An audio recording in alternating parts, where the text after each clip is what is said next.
tayo papuntang Marilaki ngayong umaga.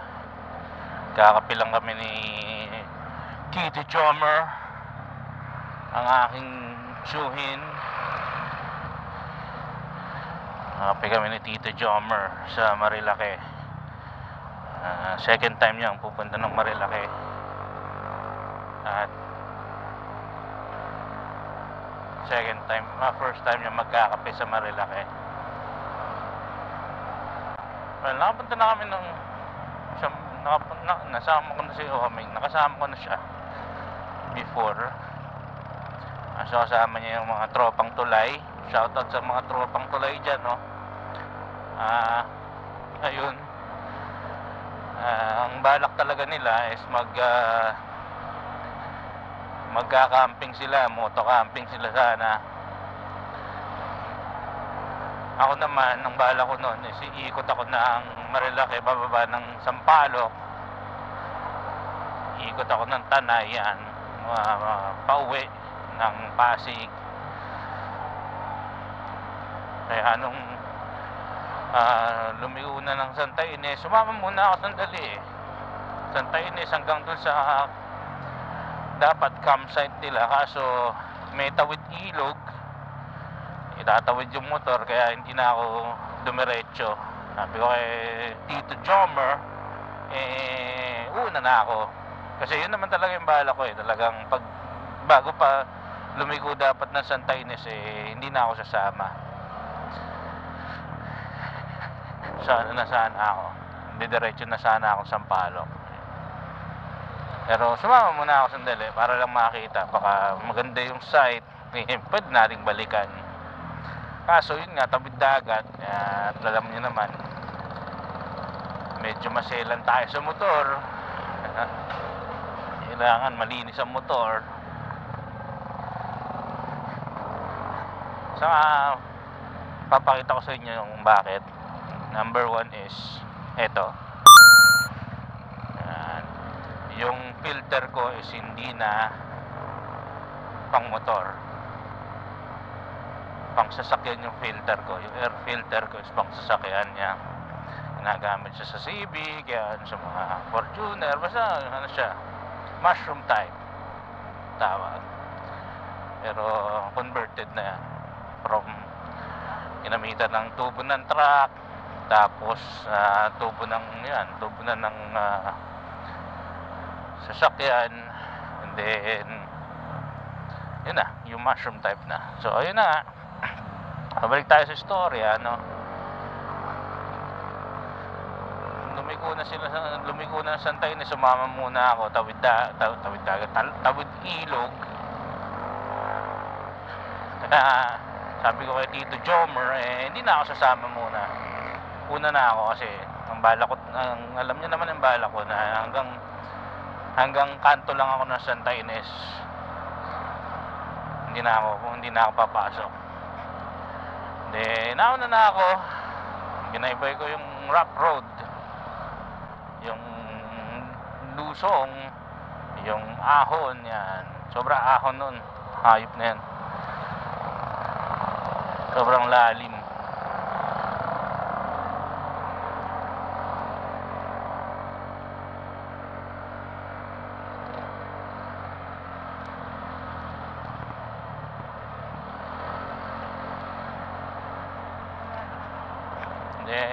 Yun nga, plano ko ikot ako bababa ako sa Sampaloc para uikot ako ng Tanay pababa, yan, Teresa, Antipolo, Papasig.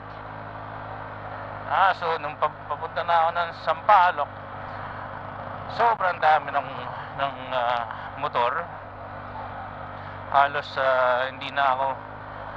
di ako nakakaandar hanggang 20, 30, yan, hanggang ganun lang, hindi na umaangat. So sobrang dami ng bumabiyahe nung araw na yon. Napilitan akong bumalik na lang. Bumalik ako, baba ako, dun ako sa rutang pauwi talaga, yung papuntang Baguio pabalik. At yun, bumiyahe na ako at actually may dinaanan pa ako kasi nung time na yun napunit yung upuan ko. Napunit yung upuan ko. Sana nadaan na ako kay Boss Batosay para alam niyo yun, mapagawa ako na agad. So linggo yung araw na yun, kaya nga sarado si Boss Batosay. So dami ko inikutan na, nag-antipolo pa ako, halos dumampang akong hinulugan taktak Bala ko bumili muna ng pasoy para pagdating sana kay Boss Batosay habang nag-aantay, dahil hindi naman agad-agarang magagawa yan dahil pinipino ni Boss Batosay yan quality yan si Boss Batosay. Kumaka-chichicha sana ako ng kasuy, kaso yun nga, medyo tinamad na akong pumunta ng simbahan. Ang dami na ng ikot ko sa dami ng ikot ko, tinamad na ako. Pero buti na lang hindi ako nabili dahil wala pala, sarado pala si Boss Batosay nung araw na yun.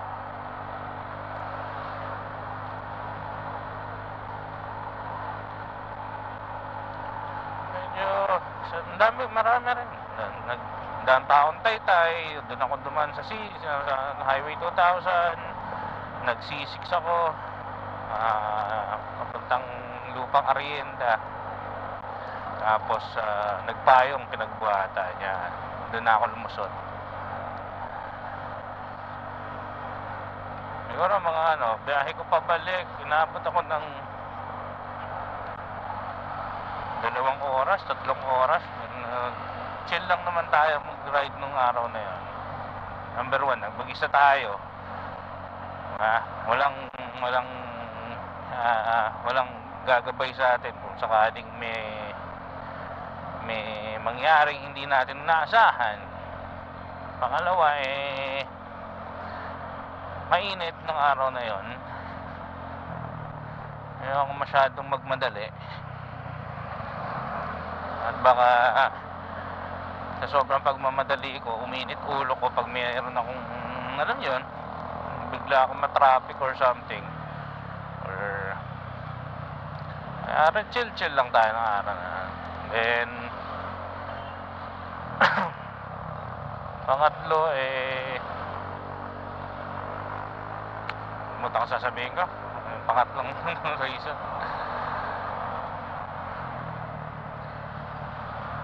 Anong reason? Yung pala,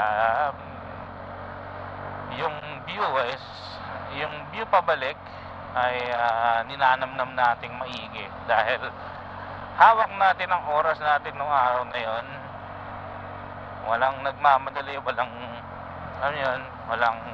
hinahabol, wala tayong kasama nung araw na yon, kaya hawak natin yung oras and nilanamnam natin yung view pababa ng from Marilake, pababa ng city.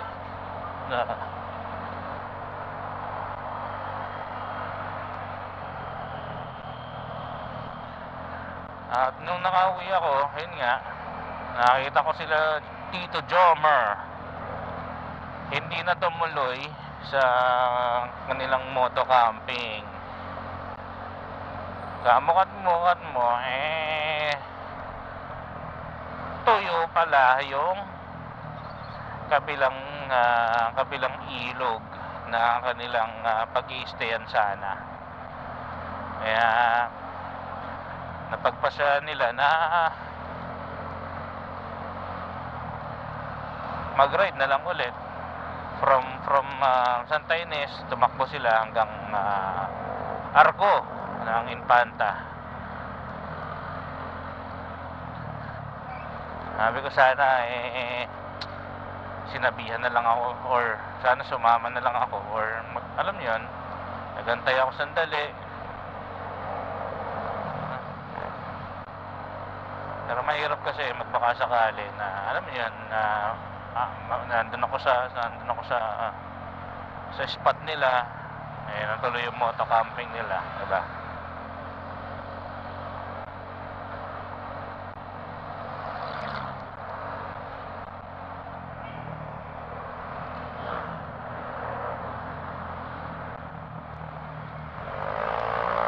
Ayan si Tito Jomer, Tito Jomer naka-click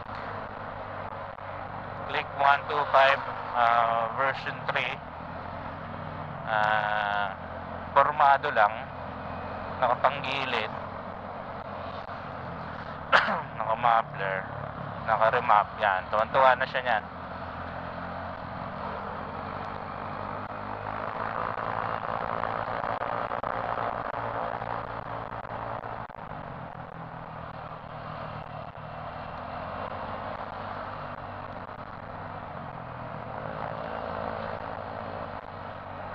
At yun, nandito na po tayo sa may Marcos Highway. Ingat tayo, may NCAP dito.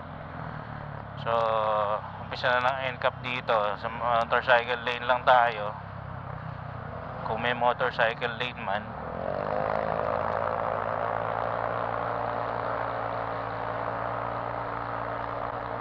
Si Tito Jomer, hindi ata alam na may NCAP dito. Kaya relaxan tayo sana.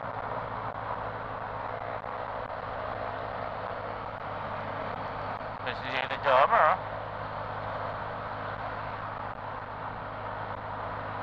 si Tito Jomer. Si Tito Jomer po ay bata pa, no? Bata pa yan. Wala pang 40s yan. Parang 37 lang yan, 37, 38. Ako po ay 36. Bakit ko siya naging tito? Pinsan po siya ng Ermat ko. Pinsang buo ni Ermat. Yung airpad ni Tito Jomer saka yung airpad ni Ermat, yung lolo ko, magkapatid po sila, kaya Tito Jomer ko siya. Simulat sa pool, magkasama na kami niyan, namamas ko kami pareho niyan. Kung sino ninong ko, ninong niya rin. Kung sino ninong niya, ninong ko rin. Ganun po kami ni Tito Jomer dati. At pag namamas ko kami,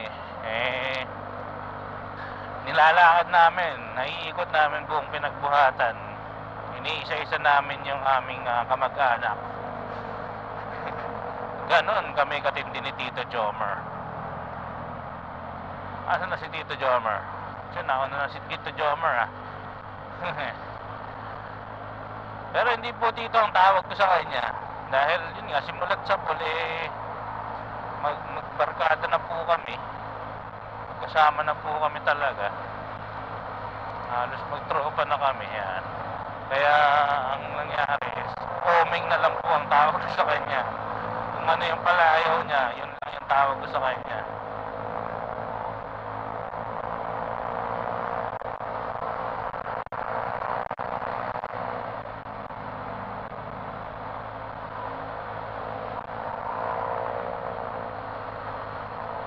Bumabakbak si Tito Jomer, hindi ata alam si Tito Jomer na may NCAP dito. Relax lang tayo. Huwag natin masyadong bakbakin. Mas masarap magkwentuhan tayo, no? Kahit hindi kayo sumasagot, alam ko sumasagot kayo sa mga puso't isipan nyo, mga walang niya. Hindi. Pero yun nga, no? Pupunta tayo Marilaki para magkape lang. Tapos siguro magkakayayaan kami niyan. Niyayain ko si Tito Jomer mag-Infanta sandali, then balik.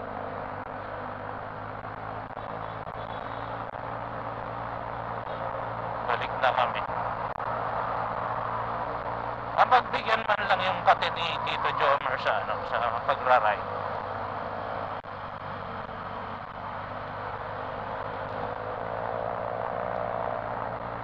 Nasaan na kaya si Tito Jomer?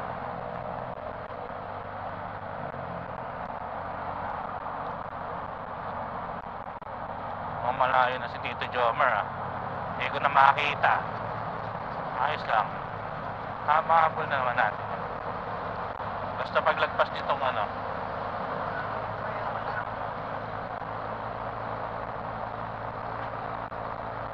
paglagpas nitong Marcos Highway, saka tayo babakbak. Hindi naman bakbak. Ano lang natin, chill ride pa rin, pero may pacing lang tayo. Si Tito Jomer. Sarap.